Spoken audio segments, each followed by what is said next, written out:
Hello everyone. आज हम लोग स्टार्ट करेंगे CF corporate funding paper number 7 module number 3।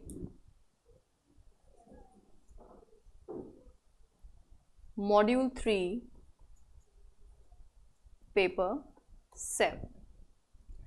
देखिए, हमारा जो ये सब्जेक्ट है कॉर्पोरेट फंडिंग, ये बहुत ही स्पेशल और बहुत ही अल्टीमेट सब्जेक्ट है। इस सब्जेक्ट में आप डिफरेंट काइंड के इशूएंस पढ़ेंगे। देखिए, एक कंपनी है, उसको पैसा रेस करना है, फंड रेस करना है।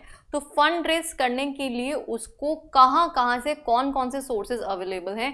आपका जो पेपर नंबर 7 है कॉर्पोरेट फंडिंग एंड लिस्टिंग, वो ये सारे के सारे टॉपिक्स कवर करता है। तो इसमें हम बेसिकली 2 पोर्शन पढ़ेंगे, part A and part B. तो जो हमारा फंडिंग वाला पोर्शन है वो पार्ट ए कवर करता है, फंडिंग, और लिस्टिंग वाला जो पोर्शन है वो पार्ट बी कवर करता है। तो उसमें आपके एलओडीआर और ये सारे जो है चैप्टर्स कवर किए गए। लिस्टिंग, देखिए, जो हमारा पार्ट ए है इसमें हम डिफरेंट काइंड के इशूएंस पढ़ेंगे। जैसे आप शेयर इशू कर रहे हो, आप डिबेंचर्स इशू कर रहे हो, आप सिक्योरिटाइजेशन में सिक्योरिटाइज डेट इंस्ट्रूमेंट इशू कर रहे हो, सिक्योरिटाइज्ड, ठीक है, या फिर आप रीट इनविट, मतलब हम यहाँ पे डिफरेंट काइंड के इशूएंस पढ़ने वाले हैं। आप बैंक से लोन ले रहे हो, शॉर्ट टर्म लोन है, लॉन्ग टर्म लोन है, फंडिंग के डिफरेंट, वर्किंग कैपिटल लोन है, cash credit, everything is covered in this respective subject. तो यहाँ पे ये सब्जेक्ट आपको अल्टीमेटली कंपनी के लिए सोर्सेज के सारे फंड्स के बारे में बताएगा। तो हम जो आज स्टार्ट करने जा रहे हैं, सबसे पहले जो हम स्टार्ट करेंगे चैप्टर नंबर 1 जो है हमारा, चैप्टर नंबर 1 पब्लिक इशू का चैप्टर है हमारा, जिसमें इंडियन फंड बेस्ड जो इशूएंस है, इंडियन फंड्स, पब्लिक फंड्स। देखो, चैप्टर का नाम चाहे कुछ भी दे दे, ये अल्टीमेटली हम इसमें पढ़ने वाले हैं पब्लिक इशू। आप लोगों ने एग्जीक्यूटिव लेवल पे भी पढ़ा है पब्लिक इशू, जिसमें आईसीडीआर रेगुलेशन 2018 आप लोगों ने पढ़ी है। तो वही हम यहाँ पे पढ़ेंगे पब्लिक इशू में, आईसीडीआर रेगुलेशन 2018। तो हम जो आज अपना चैप्टर स्टार्ट करने जा रहे हैं दैट इज आईसीडीआर रेगुलेशन 2018। तो हमारा जो पूरा सब्जेक्ट है उसमें हम सेबी की डिफरेंट रेगुलेशंस कवर करेंगे। तो चैप्टर 1 जो आपका है वो आईसीडीआर 2018 को कवर करता है। देखिए, सबसे पहले हम इसमें बात करेंगे, रेगुलेशन में कुछ टर्म्स सीखते हैं, उसके बाद हम लोग रेगुलेशन पे मूव ऑन करेंगे। तो आप लोग को सबसे पहले ये सीखना ज़रूरी है कि जब भी हम पब्लिक इशू की बात करते हैं, पब्लिक इशू, तो उसमें किस टाइप के इन्वेस्टर्स इन्वेस्ट करते हैं। से आज एक कंपनी है जिसको बहुत सारा पैसा चाहिए, बहुत सारा पैसा, 500 करोड़, 1000 करोड़, 2000, 50,000 करोड़, इतना पैसा चाहिए। तो इतना पैसा इंडिविजुअल इन्वेस्टर के बस की बात तो है नहीं कि वो उठा करके इन्वेस्ट कर दे। 100, 50, 200 लोगों के बस की बात भी नहीं है। तो यहाँ पे कंपनी जो है वो बहुत सारे पूरे इंडिया से पैसा रेज करना चाहती है। कंपनी चाहती है कि हम बहुत बड़ा प्रोजेक्ट बनाएं, हम इंटरनेशनल लेवल का प्रोजेक्ट इस्टेब्लिश करें, पूरे वर्ल्ड में एक्सपोर्ट करें। तो ऐसा हम प्रोजेक्ट अगर इस्टेब्लिश करना चाहते हैं तो उसके लिए हमें इन्वेस्टमेंट चाहिए। तो इन्वेस्टमेंट करना है तो उस केस में हमें पब्लिक से पैसा रेज करना पड़ेगा। अब देखिए, क्योंकि कंपनी पब्लिक से पैसा रेज कर रही है तो इसका मतलब पब्लिक इंटरेस्ट इन्वॉल्व हो जाता है। अगर बाई चांस वो कंपनी पैसा लेके फरार हो जाए और लोगों को नुकसान हो जाए तो वो कौन भुगतेगा फिर एट द एंड? तो लोगों का ट्रस्ट खत्म हो जाएगा। फिर लोग आगे से फ्यूचर में अच्छी कंपनीज में भी इन्वेस्ट करने से पहले 100 बार सोचेंगे। वैसे भी सिक्योरिटी मार्केट बहुत रिस्की मार्केट होता है, लोगों को वैसे ही बहुत सारे डर होते हैं शेयर्स के नाम पे, सिक्योरिटीज़ के नाम पे। तो ऐसे में अगर किसी के साथ धोखा हो जाए कभी गलती से, तो वो तो कतई इन्वेस्टमेंट करेगा ही नहीं और 100 लोगों को और बोलेगा इन्वेस्टमेंट नहीं करना है। इसीलिए इस टाइप के इशूएंस को रेगुलेट करने के लिए, कंट्रोल करने के लिए सेबी ने टाइम टू टाइम बहुत सारे रेगुलेशंस बना रखे हैं। तो आज जो हम स्टार्ट कर रहे हैं सेबी आईसीडीआर रेगुलेशन 2018, उसमें इशूएंस के कंसर्न में कई सारे रेस्ट्रिक्शंस लगा रखे हैं कि इशूअर कौन हो सकता है, कौन नहीं हो सकता, इशू करने के लिए क्या क्या कंडीशंस फॉलो करनी पड़ेगी, क्या प्रोसेस फॉलो करना पड़ेगा, वो सब कुछ। तो सबसे पहले we will start about investors. किस टाइप के इन्वेस्टर्स से यहाँ पे फंड रेजिंग किया जा सकता है। तो देखिए, हमारे पास यहाँ पे पहली कैटेगरी जो है that is RII, retail individual investor. कौन सी category? RII, retail individual investors. Retails कौन होते हैं? छोटे इन्वेस्टर्स, जैसे हम जैसे इन्वेस्टर्स हो गए।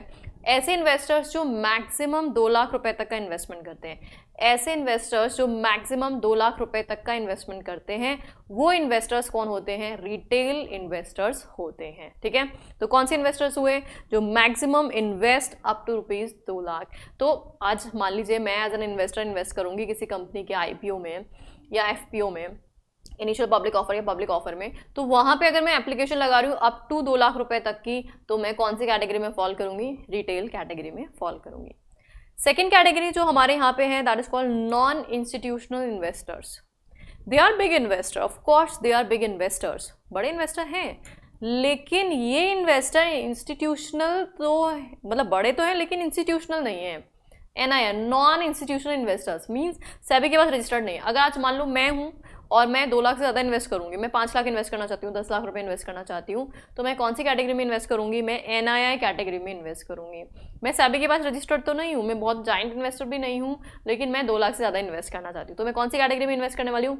NII कैटेगरी में इन्वेस्ट करने वाली हूँ। तो invest more than ₹2 lakh. 2 lakh से ज़्यादा इन्वेस्ट करने वाले जो इन्वेस्टर्स होते हैं वो या तो NII होते हैं या एक और category QIBs, qualified institutional buyers. QIBs, qualified institutional buyers, qualified institutional buyers. अच्छा, ये भी 2 लाख से ज़्यादा इन्वेस्ट करते हैं, ये भी क्या होते हैं? मोर देन 2 लाख इन्वेस्ट करते हैं। लेकिन NII और QIBs में डिफरेंस होता है। NII सेबी के पास रजिस्टर्ड नहीं होते हैं, लेकिन QIBs सेबी के पास रजिस्टर्ड होते हैं। तो यहाँ पे एक डेफिनेशन भी दे रखी होती है कि QIBs में कौन कौन, जैसे बैंक्स हो गए, म्यूचुअल फंड्स वगैरह हो गए, फाइनेंशियल इंस्टीट्यूशंस वगैरह हो गए, वो सब QIBs में फॉल करते हैं। तो उनका एक डेफिनेशन दे रखा है QIBs का, वेरएस बाकी अदरवाइज जितने भी इन्वेस्टर्स हैं जो 2 लाख से ज़्यादा इन्वेस्टमेंट करेंगे वो सब NII कैटेगरी में फॉल करेंगे। फटाफट से रिकैप करते हैं। 3 टाइप के इन्वेस्टर्स होते हैं हमारे यहाँ पे, 3 टाइप के इन्वेस्टर्स। नंबर 1 कौन से इन्वेस्टर्स होते हैं? Number 1 is our retail. RII कितने रुपए तक का इन्वेस्टमेंट करते हैं? 2 लाख रुपए तक का। दूसरे 2 लाख से ज़्यादा वाले 2 होते हैं, NII भी होते हैं और QIBs भी होते हैं। जो नॉन इंस्टीट्यूशनल होते हैं वो सेबी के पास रजिस्टर्ड नहीं होते हैं, लेकिन जो QIBs होते हैं वो सेबी के पास रजिस्टर्ड भी होते हैं, और दोनों ही बड़े इन्वेस्टर्स हैं, 2 लाख से ज़्यादा का इन्वेस्टमेंट करते हैं। आई होप ये तीनों टाइप के इन्वेस्टर्स आप लोगों को समझ में आ गए हैं। अब आगे बढ़ते हैं, हम लोग आगे मूव ऑन करते हैं। हम जो है यहाँ पे ये बिग इन्वेस्टर्स हैं रजिस्टर्ड विद सेबी। अब यहाँ पे हमें कुछ टर्मिनोलॉजी सीखने ऑफर डॉक्यूमेंट के कंसर्न में। देखो सुनो ध्यान से समझना। आज मान लो मेरी एक कंपनी है और मैं पब्लिक से पैसा रेज करना चाहती हूँ, है ना, और लोग बैठे होंगे, अरे वाह सोनम मैम इशू लेके आ रही है, हम तो बस इन्वेस्टमेंट कर ही देंगे। Is it so? Obviously not. लोगों को पता होना चाहिए कि आप कौन हैं, आप क्या हैं, कैसा बिजनेस करते हैं, अब तक आपका परफॉर्मेंस क्या है, आपकी प्रॉफिटेबिलिटी क्या है, किस टाइप के आप हैं, देन ओनली ही आपको क्या करेंगे, लोग एप्लीकेशन देंगे, राइट। आज मान लीजिए टाटा कंपनी जो है वो कोई इशू लेके आती है तो मोस्ट प्रोबेबली वो फ्लॉप नहीं होगा, या कोई मारुति कंपनी है या कोई अदरवाइज कोई भी कंपनी है, इंटरनेशनल ब्रांड है, वो आज कोई भी पब्लिक इशू लेके आती है तो लोग उनके बारे में जानते हैं अच्छे से, तो वो जब ऑफर डॉक्यूमेंट लेके आते हैं तो उसमें अपनी परफॉर्मेंस लिखेंगे कि भैया हमारा ये पास परफॉर्मेंस है, हम अब तक ऐसे ऐसे काम करते आ रहे हैं, आपका जो पैसा हम ले रहे हैं वो कहाँ इन्वेस्ट करेंगे और उसमें क्या किस टाइप के रिटर्न्स इन्वेस्टमेंट्स में हमें एक्सपेक्टेड है। तो इस टाइप के इन्विटेशन दिए जाते हैं। तो जो इन्विटेशन दिया जाता है ना उसको बोलते हैं ऑफर डॉक्यूमेंट। ऑफर डॉक्यूमेंट क्या होता है? आओ आओ हमारी कंपनी में इन्वेस्टमेंट करो, हम ये हैं, हम वो हैं, हम फलाना है, हम ढिमकाना है, और हम यहाँ इन्वेस्टमेंट करेंगे, इतना रिटर्न तुम्हें कमा के देंगे, है ना। इसको बोलते हैं इन्विटेशन। क्या बोलते हैं? इन्विटेशन। आओ आओ इन्वेस्टमेंट लगाओ लगाओ, दिस इज कॉल्ड इन्विटेशन। तो देखो हम जो बात कर रहे हैं ICDR रेगुलेशन 2018 में ऑफर डॉक्यूमेंट की, invitation to subscribe into securities to the company. तो ऑफर डॉक्यूमेंट क्या होता है? बेसिकली कंपनी की सिक्योरिटीज में इन्वेस्टमेंट करने के लिए जो इन्विटेशन दिया जाता है उसको क्या बोलते हैं अपन? ऑफर डॉक्यूमेंट बोलते हैं। क्या बोलते हैं? ऑफर डॉक्यूमेंट बोलते हैं। ठीक बात। अच्छा अब ये जो हमारा ऑफर डॉक्यूमेंट है ना, इसके डिफरेंट नामकरण कर रखे हैं। होता इन्विटेशन ही है लेकिन अलग अलग कॉन्सिक्वेंसेज में अलग अलग नामकरण इसके यूज किए जाते हैं। It's just like that. आप इंसान एक ही है, आपकी मम्मी आपको कुछ और बोलती है, आपके डैड कुछ बोलते हैं, आपके फ्रेंड्स कुछ और ही बोलते हैं, है ना। आपकी मम्मी मिलती है राजा बेटा, है ना, और डैड हो सकता है आपके नाम से बुलाते हो, और ओए ताले ऐसे बोलते हैं दोस्त। तो आप है तो एक ही, लेकिन आपको अलग अलग अलग अलग जगह आपको जो बुलाया जाता है, एड्रेस किया जाता है, वो अलग अलग नामों से एड्रेस किया जाता है। ऐसे ही होता है ना, एग्जैक्टली। ऑफर डॉक्यूमेंट तो है ही, एक ही है, वही इन्विटेशन है, लोगों को अट्रैक्ट किया जा रहा है कि आओ हमारी कंपनी में इन्वेस्टमेंट करो, अट्रैक्शन है, लेकिन अलग अलग जगह पे अलग अलग नामकरण यूज किए जा रहे हैं। तो क्या क्या नामकरण होते हैं? Number 1 prospectus. Number 1 prospectus. देखिए प्रॉस्पेक्टस क्या होता है, जैसे आज कंपनी की प्राइसिंग फिक्स्ड है, सब कुछ फिक्स्ड है, सब कुछ पता है, तब जो ऑफर डॉक्यूमेंट होता है उसको प्रॉस्पेक्टस बोलते हैं। In case of fixed pricing method, in case of fixed pricing method, that means अगर कंपनी बोलती है, जैसे एग्जाम्पल समझना कि ये प्रॉस्पेक्टस क्या होता है। एग्जाम्पल, कंपनी बोलती है हम 1 लाख शेयर्स इशू कर रहे हैं, 1 लाख शेयर्स इशू कर रहे हैं, मतलब नंबर ऑफ शेयर्स फिक्स्ड है, ऑफ ₹10 ईच, 10 रुपए का शेयर है, एट 11 ईच। इशू प्राइस भी फिक्स्ड है, सब कुछ फिक्स्ड है, मतलब कोई भी चीज़ यहाँ पे मिसिंग नहीं है। तो अगर फिक्स्ड प्राइसिंग बेसिस पे, मतलब आज अगर मैं बोलूँ मुझे पता है मेरे शेयर का प्राइस कितना है, आई एम श्योर, तो उस केस में जो ऑफर डॉक्यूमेंट इशू किया जाता है that is known as prospectus, that is known as prospectus. ठीक है, पहला टर्म समझ में आया ना, दूसरे टर्म पे पढ़ते हैं। Red herring prospectus. अब ये रेड हेरिंग प्रोस्पेक्टस क्या होता है भाई, और क्यों कब इशू किया जाता है? देखो, जब कंपनी बुक बिल्डिंग, किसके थ्रू, नए नए नाम आ रहे हैं, ध्यान से सुनते जाना, कंपनी बुक बिल्डिंग के थ्रू अगर इशू करती है तो उस टाइम पे जो प्रोस्पेक्टस इशू किया जाता है, जो ऑफर डॉक्यूमेंट इशू किया जाता है, उसको क्या बोलते हैं? Red herring prospectus. तो कब किया जाता है? बुक बिल्डिंग के बाद, in case of book building method. अब ये मैम बुक बिल्डिंग क्या होता है, ये समझ नहीं आता, ऊपर से निकल जाता है। सुनो, आज कंपनी बोलती है यार मैंने डिसाइड कर दिया 11 रुपये का मेरा शेयर है, माइट भी जनता मेरे लिए 15 रुपये देने के लिए रेडी है, मैंने 11 रुपये डिसाइड कर लिया, मतलब मैंने अपनी वर्थ से काफ़ी कम पैसा ले लिया। This is absolutely not good, absolutely not good ना, सही बात नहीं है ना।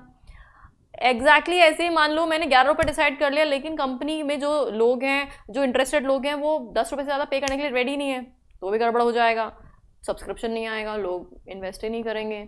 तो हम क्यों डिसाइड करें अपना प्राइस, खुद ही क्यों डिसाइड करें, लोगों को डिसाइड करने दो। क्या कराया जाएगा? बिडिंग। क्या कराएंगे? बिडिंग। मतलब हम बिड करने के लिए बोलेंगे लोगों को कि भैया तुम बिड करो, तुम बताओ हमारे शेयर का प्राइस क्या होना चाहिए, और जो हमारी कट ऑफ प्राइस होगी उसी पे लोगों को अलॉटमेंट किया जाएगा। मीन्स हम नहीं डिसाइड कर रहे हैं, आप डिसाइड कर रहे हैं। It's just like that. आज मैं बोलूँ, मैं सेबी पढ़ाती हूँ या मैं कोई भी अदरवाइज लॉ पढ़ाती हूँ, है ना, जितने भी लॉज पढ़ाती हूँ, मैं बोलती हूँ मैं अपने सब्जेक्ट का प्राइस ना मैं डिसाइड नहीं कर रही हूँ। मैं नहीं बोल रही कि मैं लॉ पढ़ा रही हूँ और लॉ के मैं 5,000 रुपये चार्ज करूँगी, नो।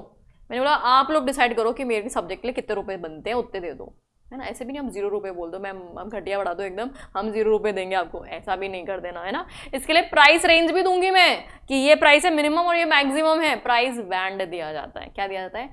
Price band. नहीं तो सब बोलेंगे मैम आपको आता नहीं है कुछ भी, आप तो 0 रुपये लायक हो, तो ये तो गड़बड़ी हो जाएगी। तो प्राइस बैंड दिया जाता है यहाँ पे, प्राइस बैंड। क्या दिया जाएगा? प्राइस बैंड दिया जाएगा। मिनिमम प्राइस और मैक्सिमम प्राइस डिसाइड की जाएगी। मिनिमम मान लो 100 रुपये है, मैक्सिमम बोल दिया 120 रुपीज़, तो 100 रुपये से 120 रुपये के बीच में आप बिडिंग कर दो। अब देखो ऑन एन एवरेज अप्रॉक्सीमेटली तो अपनी औकात पता होती है ना। अब मुझे इतनी औकात तो पता होगी कि मेरे सब्जेक्ट का 4,000 से लेकर के 5,000 रुपये बनना चाहिए, या जो भी प्राइस है, तो अपनी थोड़ी बहुत औकात तो पता होती है ना। एग्जैक्ट नहीं पता होती है, एग्जैक्टली लोगों को बिडिंग करने दो। तो इस केस में हम प्राइस डिसाइड नहीं करते हैं, तो प्राइस का बैंड दे देते हैं और उसके बेसिस पे लोग बिडिंग करेंगे एंड देन प्राइस डिसाइड होगी। तो क्योंकि यहाँ पे प्राइस नहीं होती है, इसलिए इसको क्या बोलते हैं? रेड हेरिंग प्रोस्पेक्टस बोलते हैं।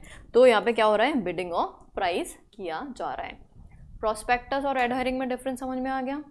प्रोस्पेक्टस में सब कुछ प्री डिसाइडेड होता है, सब कुछ फिक्स्ड है, मुझे पता है मेरी औकात 5,000 रुपये की है, तो 5,000 रुपये मैं चार्ज कर लूँगी। अगर मुझे लगता है 5,000 से ज़्यादा भी हो सकती है यार, तो बिडिंग करा लेते हैं, एक काम करते हैं, मैंने बोल दिया देखो भाई पूरे इंडिया में मैक्सिमम मैं 50 बच्चे पढ़ाऊंगी, इससे ज़्यादा नहीं पढ़ाऊंगी। दिस इज़ अपर लिमिट, अगर फेस टू फेस पढ़ा रही हूँ बाई चांस। तो मैंने बोल दिया हमारे बैच में सिर्फ 50 बच्चे बैठेंगे या 100 बच्चे बैठेंगे या जो भी है, तो सिर्फ 100 बच्चे आएंगे या 200 बच्चे आएंगे, जो भी लिमिट है हमारी वो फिक्स कर दी। और जो बिड लगाएंगे सबसे पहले वही उनको सीट मिलेगी, बाकी लोगों को नहीं मिलेगा। अब 1000 बच्चे मान लो बिड लगा रहे हैं, तो फिर ऑफकोर्स वो अपने हिसाब से बिड लगाएंगे कि जिनको बैठना है वो हाईएस्ट बिड लगाएंगे।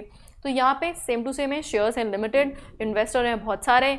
अब यहाँ पे जिसको शेयर चाहिए ही चाहिए वो हाईएस्ट बिड लगा दे और शेयर एक्वायर कर ले, ठीक है। तो प्रॉस्पेक्टस में प्राइस फिक्स्ड होता है, लेकिन रेड हेरिंग प्रॉस्पेक्टस में प्राइस फिक्स्ड नहीं होता। तो अब यहाँ पे क्या होता है, देखो यहाँ पे जैसे ये फिक्स था कि 1 लाख शेयर्स इशू करें 10 रुपये वाले 11 रुपये पे इशू कर रहे हो, तो यहाँ पे फिक्स था कि आपकी कैपिटल जो है वो 10 लाख की है और आपका सिक्योरिटीज प्रीमियम का जो अमाउंट है वो 1 लाख का है, मतलब टोटल इशू आपका 11 लाख का है। इशू साइज़ आपका 11 लाख का इशू साइज़ है। लेकिन जब हम रेड हेरिंग प्रॉस्पेक्टस इशू करते हैं तो ये सब चीज़ें फिक्स नहीं होती हैं। जैसे यहाँ पे एक तो प्राइस फिक्स नहीं होगा, प्राइस तो पता ही नहीं है, पता नहीं कट ऑफ प्राइस क्या होगा, ये तो मुझे पता ही नहीं। अब प्राइस नहीं पता तो यहाँ पे अब एक चीज़ और मिसिंग होगी, या तो नंबर ऑफ शेयर्स मिसिंग होंगे। अगर नंबर ऑफ शेयर्स गिवन है तो या तो ये गिवन होगा, फिर जब भी प्राइस निकलेगी है ना, तो आप कैलकुलेट कर लेना इशू साइज, या फिर इशू साइज गिवन होता है। इन दोनों में से कोई एक ही चीज़ गिवन होती है। दोनों चीज़ें गिवन हो ही नहीं सकती। दोनों चीज़ें गिवन होगी, नंबर ऑफ शेयर पता है और इशू साइज पता है, तो प्राइस निकल जाएगा, है ना। प्राइस तो निकाल ही नहीं सकते।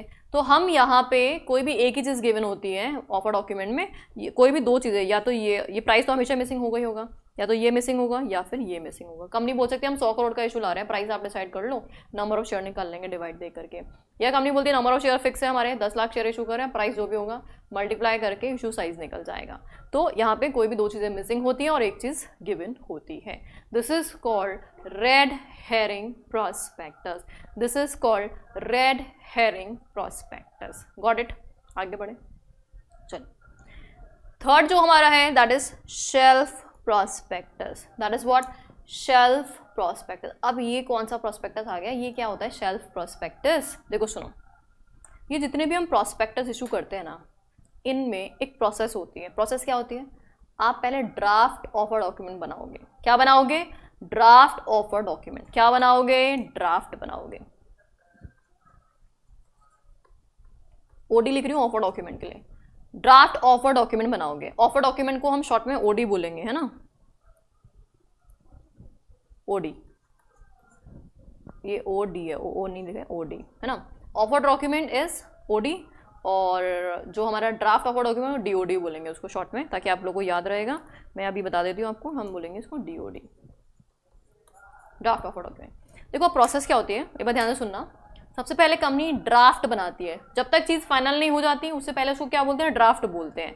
अब कंपनी ने ड्राफ्ट ऑफर डॉक्यूमेंट बनाया तो उसको सेबी के पास सबमिशन करना पड़ता है। फिर सेबी आता है उसमें ऑब्जर्वेशन निकालने में, ये गलत वो गलत, ऐसा नहीं हो सकता, वैसे नहीं हो सकता, अपने अपने टर्म्स एंड कंडीशन लगाता है सेबी, है ना। अब कंपनी को ये करेक्शन करो भाई, सेबी ने क्या क्या कर दिया, आपने इतनी मेहनत करके डीओडी बनाया और सेबी को जमा कराया और सेबी ने उठा करके उसमें ये मिस्टेक सर्कल लगा के आपको दे दिया। अब आप करेक्ट करो, फिर वापस से सेबी को जमा कराओ, और फाइनली सेबी अगर शांत हो जाए तो ऑफर डॉक्यूमेंट बन के लोगों को जाएगा। इसका मतलब आपको पहले सेबी को दिखाना पड़ता है, ऑब्जर्वेशंस लेना पड़ता है, देन ही उसके बाद आपका ऑफर डॉक्यूमेंट बनता है ना। और सेबी इतने कीड़े करता है इसकी लिमिट ही नहीं है। और अगर आपका सेबी वाला प्रोसेस हटा दें इसमें से कि सेबी से नहीं पूछना, इतना इजी काम हो जाएगा इशू करना कि पूछो ही मत। तो अब यहाँ पे शेल्फ प्रोस्पेक्टस ऐसा ही कुछ है। वो क्या बोलता है, देखो आप एक ही साल में मल्टीपल टाइम इशू करना चाहते हो, with in a year multiple time आप इशू करना चाहते हो। अगर मल्टीपल टाइम इशू करना है तो उस केस में बार बार सेबी से क्यों पूछना है? एक ही साल में फाइनेंशियल ईयर में आपकी कोई कंडीशंस तो चेंज होनी जाएगी। ऐसा तो है नहीं कि एक ही साल में आप पहले बिलियनियर थे अब आप करोड़पति रह जाओगे, ऐसा तो हो नहीं सकता ना 1 ईयर के अंदर। तो 1 ईयर में फाइनेंशियल स्टेटमेंट चेंज नहीं होते, 1 ईयर में ऐसा कुछ ज़्यादा फर्क पड़ता नहीं है। तो एक ही साल में मल्टीपल टाइम अगर आप इशू करना चाहते हैं तो बार बार सेबी से मत पूछो यार, सेबी का भी टाइम वेस्ट मत करो, अपना भी टाइम वेस्ट मत करो, शेल्फ प्रोस्पेक्टस फाइल करो। क्या होता है इसमें, एक बार प्रोस्पेक्टस फाइल करोगे, एक बार अप्रूवल लोगे, वंस ओनली, पहली बार जब फाइल करोगे, आपने ड्राफ्ट फाइल किया, सेबी से ऑब्जर्वेशन आ गया, ठीक ठाक हो गया। अब साल में मल्टीपल टाइम जब इशू करोगे तो बार बार सेबी से पूछना नहीं है। This is called shelf prospectus. SEBI को इन्फॉर्म करना है, पूछना नहीं है, इन्फॉर्म करना है। देखो पूछने और इन्फॉर्म करने में तो बहुत डिफरेंस होता है। आज मैं कोई काम पूछूँ अपनी मॉम से, प्रोबेबिलिटी मना करते हैं ना। आप पूछो कि पार्टी करेंगे हम फ्रेंड्स के साथ, लेकिन चुपचाप बैठे रहो, सब तरफ कोरोना हो रहा है, कहाँ घूमने फिरने जा रहे पड़ी है ना, ऐसा। अच्छा, अब मम्मी ने आपको मार्केट भेजा था, फ्रेंड्स मिल गए, घूम के आ गए, आके बता दिया अरे मम्मी वो मार्केट गया था ना सब्जी लेने के लिए, वहाँ पे फ्रेंड्स मिल गए थे और फिर इस चक्कर में वहीं पास में टपरी या जो भी था वहाँ पे कॉफ़ी वॉफ़ी पी के आ गए हम लोग। तो मम्मी थोड़ी ना कुछ बोलेगी, कोरोना चल रहा है। अब तो मम्मी के काम से गए थे ना। इसका मतलब बताना अलग चीज़ है, बताना अलग चीज़ है, पूछना एकदम अलग चीज़ है। तो यहाँ पे पहली बार पूछा जाता है, पहली बार पूछा जाता है एंड देन मल्टीपल टाइम्स पूछा नहीं जाता, सिर्फ इन्फॉर्म किया जाता है। एक साल में मल्टीपल टाइम इशू करने का प्रिविलेज उससे मिलता है। देखो इन अ ईयर मल्टीपल इश्यूज, तो उस केस में आपको क्या करना है, वंस शेल्फ प्रोस्पेक्टस सेबी को जाता है, सिर्फ एक ही बार शेल्फ, ये क्या है शेल्फ प्रोस्पेक्टस एक ही बार सेबी को जाता है। And further issue information memorandum, तो हर बार आपको इन्फॉर्मेशन मेमोरेंडम हर बार फाइल करना पड़ता है। इन्फॉर्म तो करना ही पड़ता है कि हम जो है इशू लेके आ रहे हैं। Got it. तो पहला हो गया prospectus, fix pricing. Red herring book building, जिसमें बिडिंग होगी। Thirdly is what, shelf prospectus. Shelf prospectus क्या हुआ हमारा, जिसमें एक ही साल में मल्टीपल इश्यूज हम लेके आ रहे हैं। बार बार पूछना नहीं पड़ेगा, एक बार पूछोगे और हर बार इन्फॉर्म करोगे। Got it. आगे बढ़े। देखो अब है अब्रिज्ड प्रोस्पेक्टस। देखिए अब्रिज का मतलब होता है summary, summary shorten, summary. Abridge मतलब समरी। देखो पूरा डिटेल प्रोस्पेक्टस की जरूरत नहीं, जैसे कंपनी ने सेबी को आरओसी को फुल डिटेल प्रोस्पेक्टस दिया, फुल डिटेल है ना, लेकिन भोली वाली जनता को अगर फुल डिटेल दे दिया ना तो वो सर पकड़ के बैठ जाएंगे, ये क्या लिखा है, समझ नहीं आ रहा कुछ भी, कैसे इन्वेस्ट करें, हम नहीं पढ़ेंगे, हम नहीं इन्वेस्ट, डर जाएंगे बेचारे। जैसे आप इवन बैंक अकाउंट भी ओपन करते हो ना, तो बैंक अकाउंट में इतने सारे डॉक्यूमेंट्स होते हैं, आपका एजेंट आता है बोलते यहाँ साइन करो, यहाँ साइन करो, यहाँ साइन करो, आप बिना देखे बिना पढ़े साइन कर देते हो और दे देते हो। ऐसा करते हो ना यार, हम बहुत आलसी लोग हैं, हमसे नहीं पढ़ा जाता। और अगर फुल प्रोस्पेक्टस एप्लीकेशन फॉर्म के हर लगा दिया ना, इन्वेस्टर तो एकदम घूम ही जाएगा।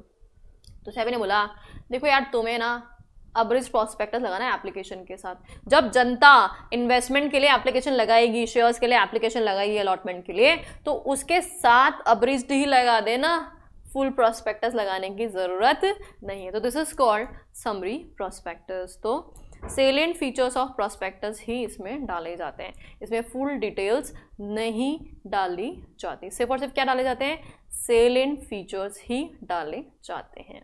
चलिए this is only summary. Next is letter of offer. Now what is this letter of offer? Again offer document तो है ही, लेकिन जब हम सिर्फ अपने लोगों को ऑफर डॉक्यूमेंट देते हैं तो उसको बोलते हैं लेटर ऑफ ऑफर। किसको देते हैं? अपने लोगों को। अपने लोग बोले तो कंपनी बोल रही है हम राइट इशू लेके आ रहे हैं, राइट इशू किसको दिया जाता है? एग्जिस्टिंग मेंबर्स को ना, लेटर ऑफ ऑफर। कंपनी बोलती है हम बाय बैक कर रहे हैं, तो वो भी किसको दिया जाता है? एग्जिस्टिंग मेंबर्स को, उन्हीं के तो शेयर्स खरीदते हो। तो जब एग्जिस्टिंग मेंबर्स के लिए ऑफर डॉक्यूमेंट होता है तो उसको क्या बोलते हैं? Letter of offer. क्या बोलते हैं? लेटर ऑफ ऑफर, है ना। तो बाय बैक और राइट इशू में इशू किया जाता है। तो right issue and buy back इन दो केसेस में होते हैं। किसको दिया जाता है? एग्जिस्टिंग मेंबर्स को दिया जाता है। ठीक है, ये term clear. Next is placement document. अब प्लेसमेंट डॉक्यूमेंट बेसिकली क्यूआईबीज वगैरह के लिए होता है। तो क्यूआईबीज वगैरह को जब इशू करते हैं तो उनके लिए यूज़ किया जाता है। तो उनके लिए कोई different special kinds of issue होते हैं, जैसे क्यूआईपी हो गया, क्वालिफाइड इंस्टीट्यूशनल प्लेसमेंट वगैरह। तो अगर ऐसे कोई स्पेशल आप इशूएंस लेके आते हैं तो उस टाइम पे जो ऑफर डॉक्यूमेंट इशू होता है that is known as placement document. तो ये ऑफर डॉक्यूमेंट के डिफरेंट नामकरण हैं डिफरेंट सिचुएशंस में। तो पहला क्या हुआ? प्रोस्पेक्टस, फिक्स प्राइसिंग है। रेड हेरिंग प्रोस्पेक्टस, बिडिंग कराएंगे। शेल्फ, एक साल में मल्टीपल इश्यूज, बार बार सेबी से नहीं पूछेंगे, एक बार पूछेंगे और हर बार इन्फॉर्म करेंगे। देन अब्रिज प्रोस्पेक्टस, अब्रिज मतलब डिटेल नहीं डालना है, सेलिएंट फीचर डालना है। अगर मान लो सेम कंडीशन के साथ दोबारा इशू कर रहे हो तो अब्रिज डाल दो, या एप्लीकेशन के साथ अटैचमेंट कर रहे हो अब्रिज डाल दो। ठीक है। देन उसके बाद लेटर ऑफ ऑफर किसके लिए होता है? हमेशा एग्जिस्टिंग मेंबर्स के लिए होता है। राइट इशू लेके आ रहे हो, बाय बैक कर रहे हो, लेटर ऑफ ऑफर जाएगा। और प्लेसमेंट डॉक्यूमेंट जो होता है, जब QIBs क्वालिफाइड इंस्टीट्यूशनल बायर्स को जब कोई स्पेशल टाइप का इशुएंस वगैरह होता है या स्पेशल काइंड ऑफ इशुएंस में हम क्या करते हैं, प्लेसमेंट डॉक्यूमेंट इशू करते हैं। तो ये सारे offer document I guess clear हो गए होंगे। हमने आज क्या क्या सीखा, एक तो 3 डिफरेंट काइंड के इन्वेस्टर्स सीखे हैं और साथ ही में हमने सीखा है कि डिफरेंट टर्म्स ऑफर डॉक्यूमेंट के क्या क्या होते हैं। आज के लिए इतना ही बहुत है, एक बार इसको डाइजेस्ट करो एंड देन उसके बाद इसकी टर्मिनोलॉजीज जो है, रेगुलेशंस जो है, हम नेक्स्ट क्लास से स्टार्ट करेंगे। Thank you so much.